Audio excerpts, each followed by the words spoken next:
हाँ जी स्टूडेंट्स, हाजिर हाँ तुहाडे सामने कॉमर्स वाले दी नैक्सट वीडियो लै बच्चे +2 ਦੇ बड़े स्टूडेंट्स ਦੇ फोन आए। हालांकि थोड़ा सिलेबस रहिंदा सी, चैप्टर चल रहा सी रेशो वाला।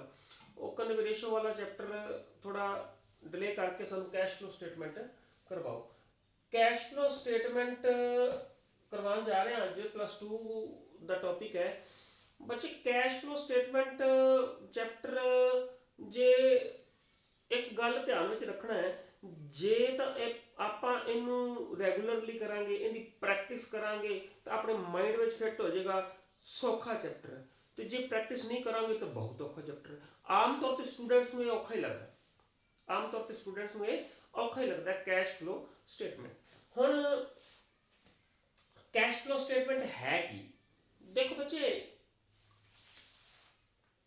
ਆਪਾਂ +1 ਚ ਕੀਤਾ ਸੀ trading and profit and loss account. ਠੀਕ ਹੈ, ਪ੍ਰੋਫਿਟ ਐਂਡ ਲਾਸ ਅਕਾਊਂਟ ਤੋਂ ਆਪਾਂ ਨੂੰ ਨੈਟ ਪ੍ਰੋਫਿਟ ਪਤਾ ਲੱਗਦਾ ਸੀ। ਪ੍ਰੋਫਿਟ ਐਂਡ ਲਾਸ ਅਕਾਊਂਟ ਤੋਂ ਆਪਾਂ ਨੂੰ ਨੈਟ ਪ੍ਰੋਫਿਟ ਪਤਾ ਲੱਗਦਾ ਸੀ। ਪਰ ਇੱਕ ਬਿਜ਼ਨਸ ਹੈ, ਬਿਜ਼ਨਸ ਨੂੰ ਇਹ ਜਾਣਨਾ ਬਹੁਤ ਜ਼ਰੂਰੀ ਹੋ ਜਾਂਦਾ ਵੀ ਉਹਦੇ ਕੋਲ ਕੈਸ਼ ਕਿੰਨਾ ਹੈ।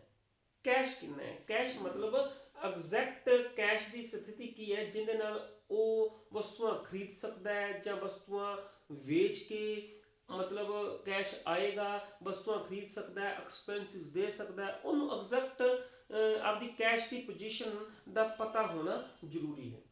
तो इसे करके की बनाई जाती है कैश फ्लो स्टेटमेंट। हाँ तुम एक गल कह सकते हो भी सर उन्होंने भी तो आपको नैट प्रॉफिट पता लग गया, उन्होंने प्रॉफिट एंड लॉस अकाउंट तो नैट प्रॉफिट पता लग गया, तो फिर वो भी तो कैश ही है। बच्चे देखो वो नैट प्रॉफिट पता लग गया, पर ਉਹਦੇ ਵਿੱਚ ਪ੍ਰੋਫਿਟ ਐਂਡ ਲਾਸ ਅਕਾਊਂਟ ਵਿੱਚ ਕੁਛ ਨਾ ਕੁਛ ਐਸੀਆਂ ਆਈਟਮਸ ਨੇ ਜਿਨ੍ਹਾਂ ਨਾਲ ਕੈਸ਼ ਨਹੀਂ ਜਾਂਦਾ ਤੇ ਨਾ ਹੀ ਕੈਸ਼ ਆਉਂਦਾ, ਪਰ ਉਹਦੇ ਵਿੱਚ ਸਾਨੂੰ ਰੱਖਣੀਆਂ ਪੈਂਦੀਆਂ ਨੇ। ਫਾਰ ਐਗਜ਼ਾਮਪਲ ਡੈਪਰੀਸੀਏਸ਼ਨ ਹੈ। ਡੈਪਰੀਸੀਏਸ਼ਨ ਨਾਲ ਕੈਸ਼ ਸਾਡਾ ਬਾਹਰ ਗਿਆ ਨਹੀਂ, ਪਰ ਉੱਥੇ ਖਰਚਾ ਪਾਇਆ ਹੋਇਆ ਹੈ। ਪ੍ਰੋਫਿਟ ਐਂਡ ਲਾਸ ਅਕਾਊਂਟ 'ਚ ਖਰਚਾ ਪਾਇਆ ਹੋਇਆ ਹੈ। ਡੈਪਰੀਸੀਏਸ਼ਨ ਨਾਲ ਕੈਸ਼ ਤੇ ਕੋਈ ਇਫੈਕਟ ਨਹੀਂ ਪਿਆ, ਪਰ ਉੱਥੇ ਖਰਚਾ ਪਾਇਆ ਹੋਇਆ ਹੈ। ਕੈਸ਼ ਦੀ ਸਹੀ ਸਥਿਤੀ ਪਤਾ ਨਹੀਂ ਲੱਗਦੀ। ठीक है कि नहीं? एवं कोई रिजर्व बना लिया, कोई रिजर्व बना लिया। हम रिजर्व बनाया, रिजर्व हुंदा की है? प्रॉफिट विचों ही थोड़ा पैसा अलग कर लेना, प्रॉफिट विचों ही थोड़ा पैसा अलग करके रख लेना ताकि वो पर्टिकुलर काम वास्ते यूज किया जा सके। पर कैश बाहर गया नहीं, कैश साडा उन्ना ही है साडे कोल। मतलब प्रॉफिट एंड लॉस अकाउंट चों सानू एग्जैक्ट कैश की स्थिति नहीं पता लगती। कैश की स्थिति जानने वास्ते सानू कैश फ्लो स्टेटमेंट बनानी पैंदी है। कैश की स्थिति जाननी भी बहुत जरूरी है। कैश की स्थिति जाननी बहुत जरूरी है ताकि सानू पता लग सके भी असीं आपदियां लाइबिलिटीज उतारन दे योग हाँ कि नहीं हाँ। क्लियर है? मीनिंग करते हैं, देखो cash flow statement is a statement that shows the cash flow, cash दा flow, that is inflow and outflow। inflow मतलब कैश आ रहा है, इन आ रहा है, आउट जा रहा है। कैश दा आउना ते कैश दे जाना, जान दी स्थिति नूं जेड़ी स्टेटमेंट शो करती है उन्होंने की कहते हैं cash flow statement of cash and cash equivalents during the period under report. मतलब कहता एक period which cash and cash equivalents दा आना ते जाना जिहड़ी भी स्टेटमेंट शो करती है उन्होंने की कहते हैं कैश फ्लो स्टेटमेंट। हुण इहदे विच टर्म आई, एक तो कैश आई, एक कैश इक्विवेलेंट्स आई। हुण कैश की है ते कैश इक्विवेलेंट्स की है, नोट करी जाना है। निक्के निक्के टर्म्स नोट करोगे तो ये चैप्टर तुहानूं सौखा लगन लग पेगा। स्टैप बाय स्टैप करते हैं, स्टैप बाय स्टैप करने मैं अपने दिमाग दे विच एक थोड़ा जिहा कंसैप्ट बनाया भी इस तरह इन्हां नूं करवाउणा। अच्छा तो जे वो वधिया लगे, जे ये तरीका वधिया लगे, बच्चे लाइक जरूर करना है। जे तुहानूं समझ आवे इस लैक्चर नूं शेयर जरूर करना है, कमेंट जरूर करना है ते लाइक जरूर करना है। ओके, कोशिश कर रहा तुहानूं बेस्ट तरीके नाल समझाउण दी। हुण what is cash and what is cash equivalents. देखो कैश, कैश की है? एक तो इन हैंड जो ਹੱਥ ਵਿੱਚ ਕੈਸ਼ ਹੈ, ਜੋ ਬੈਂਕ ਵਿੱਚ ਕੈਸ਼ ਹੈ, ਦੈਟ ਇਜ਼ ਕੈਸ਼। ਠੀਕ ਹੈ ਨਾ। ਕੈਸ਼ ਕੀ ਹੈ? ਕੈਸ਼ ਇਨ ਹੈਂਡ ਤੇ ਡਿਪੋਜ਼ਿਟ ਇਨ ਬੈਂਕਸ। ਮਤਲਬ ਮੈਂ ਤੁਹਾਨੂੰ ਇਹਦਾ ਮੇਨ ਹੀ ਕਰਵਾਵਾਂਗਾ, ਜਿਹਦੇ ਨਾਲ ਤੁਹਾਨੂੰ ਚੈਪਟਰ ਸੌਖਾ ਲੱਗਣ ਲੱਗ ਪਏ ਤੇ ਨੂਮੈਰੀਕਲਸ ਸਾਰੇ ਨਿਕਲਣ ਲੱਗ ਪਏ, ਜ਼ਿਆਦਾ ਉਲਝਣ ਵਿੱਚ ਨਹੀਂ ਆਪਾਂ ਪੈਣਾ। ਠੀਕ ਹੈ। ਕੈਸ਼ ਇਕੁਇਵਲੈਂਟਸ, ਕੈਸ਼ ਦਾ ਕੈਸ਼ ਹੋ ਗਿਆ, ਤੇ ਕੈਸ਼ ਇਕੁਇਵਲੈਂਟਸ ਕੀ ਨੇ? ਕੈਸ਼ ਇਕੁਇਵਲੈਂਟਸ ਐਸੇ ਇਕੁਇਵਲੈਂਟਸ ਮਤਲਬ ਇਕੁਇਵਲੈਂਟਸ ਕੈਸ਼ ਦੇ ਬਰਾਬਰ, ਇਕੁਅਲ ਹੋ ਗਿਆ ਨਾ, ਕੈਸ਼ ਦੇ ਬਰਾਬਰ। ਐਸੀਆਂ ਚੀਜ਼ਾਂ ਜੋ ਕੈਸ਼ ਤਾਂ ਨਹੀਂ ਹਨ ਪਰ ਹੈ ਵੀ ਕੈਸ਼, ਮਤਲਬ ਕੈਸ਼ ਤਾਂ ਨਹੀਂ ਹਨ ਪਰ ਉਹਨਾਂ ਨੂੰ ਕੈਸ਼ ਵਿੱਚ ਬਦਲਿਆ ਜਾ ਸਕਦਾ ਵਿਦਿਨ 3 ਮੰਥ। ਜਦੋਂ ਮਰਜ਼ੀ, ਜਦੋਂ ਚਾਹੋ ਉਸੇ ਵੇਲੇ ਕੈਸ਼ ਵਿੱਚ ਬਦਲ ਦਿਓ। ਉਹ ਕੀ ਨੇ? ਕੈਸ਼ ਇਕੁਇਵਲੈਂਟਸ। ਫਾਰ ਐਗਜ਼ਾਮਪਲ ਕਿਹੜੇ ਨੇ? ਕਰੰਟ ਇਨਵੈਸਟਮੈਂਟਸ ਜਾਂ ਮਾਰਕੀਟੇਬਲ ਸਿਕਿਉਰਿਟੀਜ਼। ਕੋਈ ਮਾਰਕੀਟੇਬਲ ਸਿਕਿਉਰਿਟੀਜ਼ ਹੈ, ਕਰੰਟ ਹੈ, ਜਿਹਨੂੰ 3 ਮਹੀਨੇ ਦੇ ਵਿੱਚ ਅਸੀਂ ਕੈਸ਼ ਬਦਲ ਸਕਦੇ ਹਾਂ, ਉਹ ਕੀ ਹੈ? ਕੈਸ਼ ਇਕੁਇਵਲੈਂਟਸ। ट्रेजरी बिल हो गया, कमर्शियल पेपर हो गया, कोई भी कमर्शियल पेपर है या ट्रेजरी बिल है या रिडीमेबल प्रेफरेंस शेयर है, ਜਿਹੜੇ 3 ਮਹੀਨੇ ਦੇ ਵਿੱਚ ਅਸੀਂ ਰਿਡੰਪਸ਼ਨ ਕਰਵਾ ਸਕਦੇ ਹਾਂ, ਉਹ ਸਾਰੇ ਕੀ ਨੇ? ਕੈਸ਼ ਇਕੁਇਵਲੈਂਟਸ। ਉਹ ਕੀ ਨੇ? ਸਾਰੇ ਕੈਸ਼ ਇਕੁਇਵਲੈਂਟਸ ਨੇ। ਰਿਡੀਮੇਬਲ ਪ੍ਰੈਫਰੈਂਸ ਸ਼ੇਅਰ ਨੂੰ ਵੀ ਅਸੀਂ ਜਦੋਂ ਮਰਜ਼ੀ ਦੂਸਰੀ ਕੰਪਨੀ ਨੂੰ ਦੇ ਕੇ ਆਪਦਾ ਪੈਸਾ ਲੈ ਸਕਦੇ ਹਾਂ। ਕੋਈ ਜ਼ਰੂਰੀ ਨਹੀਂ ਵੀ ਸਾਡੀ ਕੰਪਨੀ ਹੀ ਇਸ਼ੂ ਕਰਦੀ ਹੋਏਗੀ, ਅਸੀਂ ਹੋ ਸਕਦਾ ਕਿਸੇ ਹੋਰ ਕੰਪਨੀ ਦੇ ਪ੍ਰੈਫਰੈਂਸ ਸ਼ੇਅਰ ਖਰੀਦੇ ਹੋਣ, ਉਹ ਰਿਡੀਮੇਬਲ ਹੋਣ, ਹਨਾ, ਉਹ ਰਿਡੀਮੇਬਲ ਹੋਣ, ਉਹ ਸਾਡੇ ਕੋਲ ਹੋਣ, ਉਹ ਸਾਡੇ ਵਾਸਤੇ ਕੀ ਹੈ? ਕੈਸ਼ ਇਕੁਇਵਲੈਂਟਸ ਨੇ, ਕਿਉਂਕਿ ਅਸੀਂ ਕਦੋਂ ਮਰਜ਼ੀ ਉਸ ਕੰਪਨੀ ਨੂੰ ਦੇ ਕੇ ਸ਼ੇਅਰ ਉਹ ਪੈਸੇ ਆਪਦੇ ਵਾਪਸ ਲੈ ਸਕਦੇ ਹਾਂ। ਠੀਕ ਹੈ ਨਾ। ਇਸ ਤਰ੍ਹਾਂ ਦੇ ਸਾਰੇ ਪੇਪਰਸ ਨੇ ਜਿਹੜੇ ਉਹ ਕੈਸ਼ ਇਕੁਇਵਲੈਂਟਸ ਕਹਾਉਂਦੇ ਨੇ। ਓਕੇ। ਹੁਣ ਬੱਚੇ ਇਹਦੇ ਵਿੱਚ 3 ਆਈਟਮਸ ਨੇ। ਹੁਣ ਦੇਖੋ, ਧਿਆਨ ਦਿਓ, ਆਪਾਂ ਇਹ ਗੱਲ ਕਰਦੇ ਹਾਂ ਵੀ ਆਪਾਂ ਨੂੰ ਕੈਸ਼ ਕਿੱਥੋਂ ਆਉਂਦਾ ਤੇ ਕੈਸ਼ ਕਿੱਥੇ ਜਾਂਦਾ।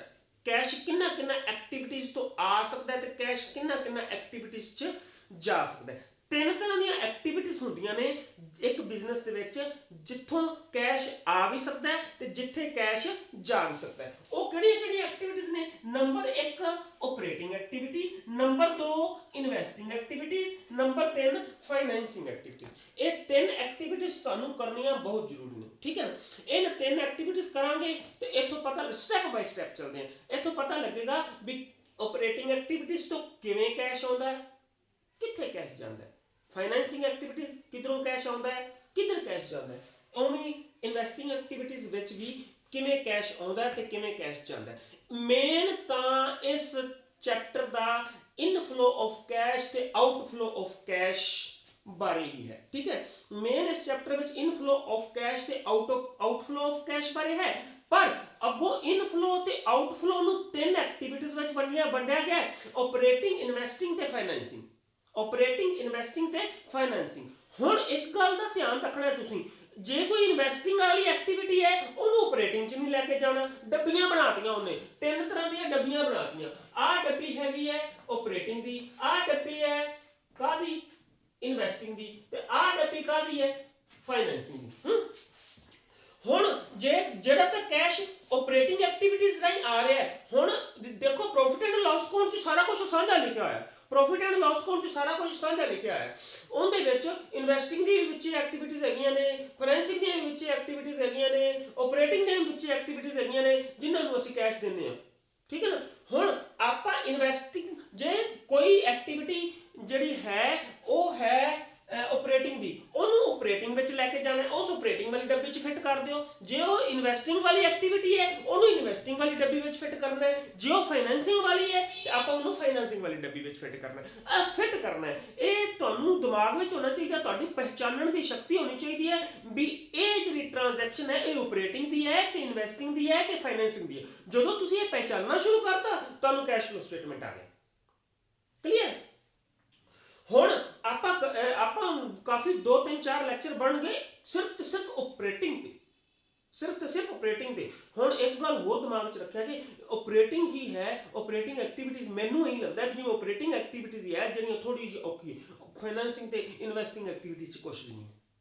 ठीक है ना। ऑपरेटिंग अपना एक्टिविटी है जी डिटेल च करांगे, ठीक है। ऑपरेटिंग एक्टिविटी है कि देखो operating activities are principal revenue producing activity of the enterprise. Operating का मतलब है एक बिजनेस रोज दे ऑपरेशन करता है, रोज दे कामकार करता है, रोज दे कामकारां तो ओनू जे कोई आमदन हुंदी है तो वह इनफ्लो है, जे वो रोज दे काम करद्या करद्या कोई खर्चे देंदा है तो वह outflow.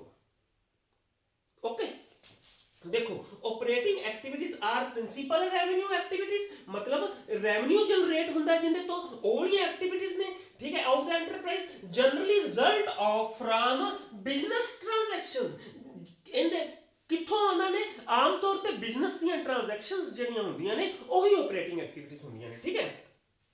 And event that determine net profit और लॉस, ते जेड़ा नेट प्रॉफिट ते नेट लॉस डिटरमिन हुंदा है, पर ਕਿਹੜੀਆਂ ਟ੍ਰਾਂਜੈਕਸ਼ਨਸ ਡਿਟਰਮਿਨ ਕਰਦੀਆਂ ਨੇ ਜਿਹੜੀਆਂ ਬਿਜ਼ਨਸ ਦੀਆਂ ਰੋਜ਼ਾਨਾ ਦੀਆਂ ਟ੍ਰਾਂਜੈਕਸ਼ਨਸ ਕਰਦੀਆਂ ਨੇ। ਫਾਰ ਐਗਜ਼ਾਮਪਲ ਆਪਾਂ ਵੇਜਸ ਦੇਤੀਆਂ, ਫਾਰ ਐਗਜ਼ਾਮਪਲ ਆਪਾਂ ਸੈਲਰੀ ਦੇਤੀ, ਉਹ ਬਿਜ਼ਨਸ ਦੀਆਂ ਟ੍ਰਾਂਜੈਕਸ਼ਨ ਨੇ, ਰੋਜ਼ਾਨਾ ਦੀਆਂ ਟ੍ਰਾਂਜੈਕਸ਼ਨਸ ਨੇ। ਬਿਜ਼ਨਸ ਨੂੰ ਆਪਰੇਟ ਕਰਨ ਲੱਗਿਆਂ ਇਹ ਕੰਮ ਕਰਨੇ ਪੈਂਦੇ ਨੇ, ਤੇ ਇਹ ਸਾਰੀਆਂ ਐਕਟੀਵਿਟੀਜ਼ ਕਿੱਧਰ ਆਉਣਗੀਆਂ? Operating activities. मतलब एक बिजनेस चल रहा है, चलते चलते जड़ियां जड़ियां कार्रवाइयां करता है तो वो किधर आएंगियां? ऑपरेटिंग एक्टिविटीज, ठीक है, क्लियर। नेक्स्ट आ जाता बच्चे इन्वेस्टिंग एक्टिविटीज। हुण इन्वेस्टिंग एक्टिविटीज इन्वेस्टिंग दा मतलब भी हुण तुहाडे दिमाग च आंदा इन्वेस्टमेंट, इन्वेस्टिंग मतलब किते पैसा इन्वेस्ट करना, पैसा गया उथों ब्याज आउणी, पैसा आ गया। इन्वेस्टमेंट इन्वेस्टिंग का मतलब हुण इन्वेस्ट करना मतलब किथों किथे पैसा इन्वेस्ट करना? पैसा हमेशा ही इहदे विच फिक्स्ड एसेट्स या long term assets which invest करना है। आपां पैसा इन्वेस्ट किया उतों पैसा आया किवें? जे मान लो आपां मशीनरी च इन्वेस्ट किया तो मशीनरी आपां नूं प्रोडक्शन देगी, इन्वेस्टमेंट च प्रोडक्शन दिता तो उतों आएगी, प्रोडक्शन देगी तो पैसा आएगा, ठीक है ना। देखो investing activities, these activities include transactions involving purchase and sale of long term assets. Purchase की पैसा गया, सेल की पैसा आया, कि long term assets. Long term assets जिवें प्लांट एंड मशीनरी है, फर्नीचर एंड फिक्सचर है, ठीक है। इंक्लूड ट्रांजैक्शन देखो purchase and sale of long term assets which are not held for resale। ऐसे विच नहीं लाना पैसा, ऐसा पैसा जे कोई रीसेल वास्ते किया गया। फॉर एग्जांपल एक कंप्यूटर आपा खरीदिया तो वो की है साडे वास्ते की है? इन्वेस्टिंग एक्टिविटी बनेगी एक ट्रेडिंग कंपनी वास्ते। बट एक ऐसी कंपनी जिहड़ी कंपनी के कंप्यूटर की सेल परचेज का काम करती है, ਉਹਦੇ वास्ते कंप्यूटर की एक गुड्स है तो किधर जाएगी? Operating activities which. रोजाना का ऑपरेशन है हुंदा। इन्वेस्टिंग का मतलब है ऐसी थां दे विच इन्वेस्ट करना जिहड़े लॉन्ग टर्म एसेट्स है, जिहड़े हुण कंप्यूटर है जिवें वो साडे वास्ते लॉन्ग टर्म एसेट है क्योंकि साडी ट्रेडिंग कंपनी है। लेकिन जे साडी कंपनी कंप्यूटर नूं बनाउण दा साडी कंपनी वास्ते ओही चीज़ वस्तुआं एक कार खरीदी है, साडे वास्ते एक कार खरीदनी साडी इन्वेस्टमेंट है। बट जे वो मारुति एंड सुजुकी कंपनी वास्ते वो की है? उनका रोजाना का ऑपरेशन है। क्लियर है ना। Investing activities, purchase and sale of long term assets which are not held for resale such as plant and machinery extra वगैरह उन्होंने किधर लेके जाना आपां? Investing activities. हुण इत्थे एक गल ध्यान देण योग है भी इन्वेस्टमेंट जे तां लॉन्ग टर्म इन्वेस्टमेंट है, जे तां लॉन्ग टर्म इन्वेस्टमेंट है तां वो किधर आएगी?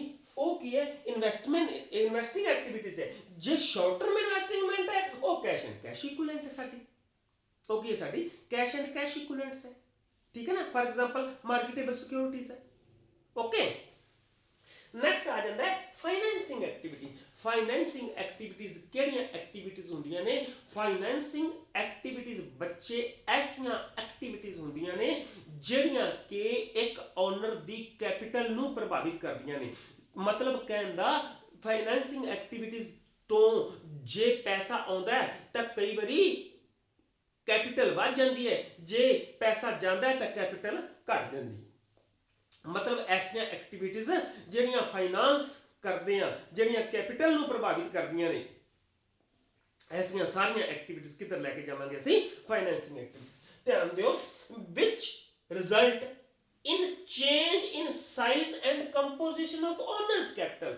कहते हैं ओनर्स की कैपिटल नूं साइज ते उहदे जिहड़ा कंपोजिशन उहदी जदों चेंज हुंदी है, ऐसियां एक्टिविटीज़ नूं की कहंदे ने? फाइनैंसिंग एक्टिविटीज़। इनकलूड की हुंदा है? जिवें equity and preferential capital, equity share issue कीते, प्रेफरेंशियल इशू कीते तां कैपिटल वधी, ठीक है ना, इक्विटी शेयर कैपिटल बढ़ गई, प्रेफरेंशियल कैपिटल बढ़ गई, कैपिटल बढ़ गई, तो वो केड़ी एक्टिविटी होगी? Financing activity. Short term and long term borrowings, short term ते लॉन्ग टर्म बोरिंग्स, किसी को उधार लिया पैसा, ठीक है ना, short term loan, long term loan, ये सारियां किधर जाणगियां? फाइनैंसिंग एक्टिविटीज़। हुण इहदे नाल जुड़दियां ट्रांजैक्शन, इहदे नाल जुड़दे खर्चे भी सानूं इन्हां एक्टिविटीज़ विच ही पाउणे पैणगे। फॉर एग्जाम्पल आप करते हैं भी इंटरस्ट पेड, इंटरस्ट दिता ते इंटरस्ट रिसीव्ड, इंटरस्ट लिया। हुण इंटरस्ट आएगा कित्थों? दिमाग लाओ, इंटरस्ट आएगा कित्थों? इंटरस्ट आएगा जे आपां किसे नूं पैसा उधार दिता होएगा तां उत्थों इंटरस्ट आएगा। इहदा मतलब आपां किते इन्वेस्ट कीता, इन्वेस्टमेंट कीती तां उहने सानूं ब्याज दित्ती ते साडे कोल पैसा आया, वो किधर जाएगा? इन्वेस्टिंग एक्टिविटीज़, ठीक है ना। इंटरस्ट पे किया, इंटरस्ट पे कदों करांगे? इंटरस्ट पे करांगे जे असीं उधार लिया होएगा। जे उधार लिया है तो इहदा मतलब लॉन्ग टर्म बोरिंग्स आ गईयां, उधार लिया तो उहदे उत्ते ब्याज असीं दित्ता, वो किधर आएगा? फाइनैंसिंग एक्टिविटीज़। क्लीयर है ना दिमाग च? एक ही तुहानूं एग्जांपल दित्ती, मतलब कहण दा भी वड्डे खर्चे तो आने ही आने हैं, वड्डे इनफ्लो ते आउटफ्लो तो आने ही आने हैं, इहदे नाल जुड़दे खर्चे भी इन्हां एक्टिविटीज़ च ही पाउणे हैं। फॉर एग्जाम्पल इंटरस्ट पेड है, इंटरस्ट पेड असीं इस एक्टिविटी चों विच नहीं पा सकते, ऑपरेटिंग विच नहीं पा सकते, क्योंकि उनका रोजाना का काम नहीं है, रोजाना का ऑपरेशन उनका नहीं है, क्योंकि वो लॉन्ग टर्म ते सी तो वो पैसा असीं पे करांगे तां वो जिहड़ी भी एक्टिविटी हुई, जिहड़ी भी सानूं दिमाग में आई, इस एक्टिविटी का ये खर्चा है, असीं उस खर्चे एक्टिविटी विच ही पावांगे। इस एक्टिविटी की ये इनकम है, असीं उसे एक्टिविटीज़ विच ही पावांगे। थोड़ा जिहा टाइम लगेगा, स्टैप बाय स्टैप जे असीं करांगे। कोई लैक्चर मिस ना करो, कैश फ्लो स्टेटमेंट का कोई लैक्चर भी मिस ना करो, स्टैप बाय स्टैप असीं सारे ही इहदे ऑपरेटिंग कैश फ्लो स्टेटमेंट है वो सारी कर लांगे। पर बच्चे लैक्चर नहीं मिस करना। जे तुहानूं अज दे लैक्चर की समझ आई, फिलहाल इन्ना ही बहुत है। अज दे लैक्चर, नैक्सट लैक्चर हुणे दोबारा प्रिपेयर करदा, नैक्सट लैक्चर विच पावांगा। जे तुहानूं अज वाला लैक्चर समझ आई है, थोड़ा पता लगन लग पिया भी कैश फ्लो स्टेटमेंट की सी, कैश की हुंदा है, कैश इक्विवेलेंट्स की हुंदा है, ऑपरेटिंग एक्टिविटीज़ किहड़ियां हुंदियां ने, इन्वेस्टिंग किहड़ियां ने, फाइनैंसिंग किहड़ियां ने, किहड़ी कि डब्बी वाली आइटम किहड़ी डब्बी विच पावांगे, वो तुहानूं स्टैप बाय स्टैप करवावांगा। तुहानूं पुछांगा भी आ किधर जाती है, आ वाली एक्टिविटी किधर जाती है, ऑपरेटिंग दी है कि इन्वेस्टिंग दी है कि फाइनैंसिंग दी है, वो आपां एक एक करके दसदे रहना। हो सकदा मैं लाइव लैक्चर भी लगावां, लाइव लैक्चर नाल ये चैप्टर तुहाडा ज़्यादा क्लीयर होएगा। ठीक है बच्चे, हुण जे इन्हां को क्लीयर हो गया तो लाइक ते चैनल मेरा कॉमर्स वाला चैनल है जिहड़ा सब्सक्राइब करो। प्रॉब्लम कोई आई तो नंबर है 9876 98 ग्रुप्स भी बने हुए हैं। आप कोशिश करांगे तुहानूं सारा सिलेबस करवाउण दी। Thank you.